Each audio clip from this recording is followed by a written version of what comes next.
અમદાવાદના બાપુનગરમાં 10 વર્ષના બાળકની પિતાએ હત્યા કરતા ચકચાર મચી જવા પામી હતી, જેને લઈ પિતાની પોલીસે ધરપકડ કરી હતી.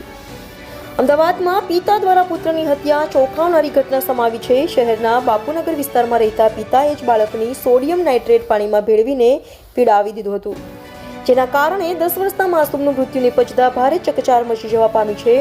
હાલ આ મામલે પોલીસે આરોપી પિતાની ધરપકડ કરી લીધી છે અને આગળની તપાસ હાથ ધરી છે. અમદાવાદ શહેરના બાપુનગરના નર્મદા આવાસમાં રહેતા કલ્પેશ ગોહિલે પોતાના 10 વર્ષીય બાળક ઓમને 30 ગ્રામ જેટલું સોડિયમ નાઇટ્રેટ પાણીમાં ભેળવીને પીડાવી હત્યા કરી નાખી હતી.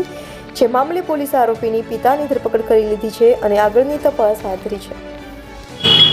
ગઈકાલે સવારે બાપુનગર પોલીસ સ્ટેશન વિસ્તારમાં પોતાના 10 વર્ષના દીકરા કલ્પેશને ઝેર આપી એના પિતાએ મારી નાખેલો છે. કારણ એવું છે કે છેલ્લા 30 વર્ષથી આ આરોપીના મનમાં પોતાને મરી જવું છે એવા વિચારો એના ચાલતા હતા. માનસિકતા એની એવી થઈ ગઈ હતી અને એ બાબતે એને ડિટેલમાં પૂછતા એવું જણાવે છે કે મારો ઉછેર એવી રીતે થયો છે કે મારા માતા પિતા નાની બાબતોમાં ઘરમાં ઝઘડો કરતા હતા અને એના કારણે મારો કોઈ વિકાસ થયો નહીં. સ્કૂલમાં હું ભણતો હતો, સ્કૂલમાં અને કોલેજમાં તો છેક ક્લાસ સુધી મારા મધર ફાધર મને મૂકવા આવતા હતા.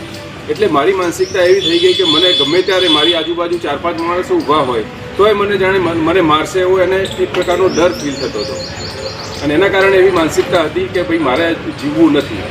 અને એની પોતાની માનસિકતાને કારણે એ છેલ્લા 2-2.5 વર્ષથી એવું વિચારવા લાગેલો કે હું તો આવી જિંદગી જીવું છું, પણ મારા બાળકોએ પણ જો એમનામાં પણ એને પોતાના જેવા લક્ષણો દેખાતા.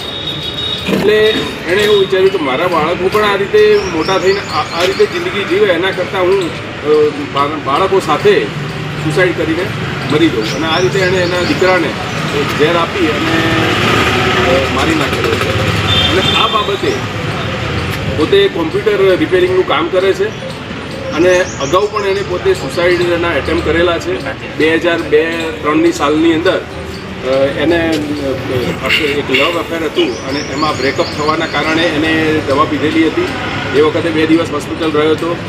એ પછી પણ એની સગાઈ કરવામાં આવી હતી 2005માં અને સગાઈ તૂટી જવાના કારણે પણ એણે ફરીથી દવા પીને સુસાઇડ કરવા પ્રયત્ન કરેલો હતો અને એ વખતે પણ 3-4 દિવસ એ હોસ્પિટલાઇઝ રહ્યો હતો.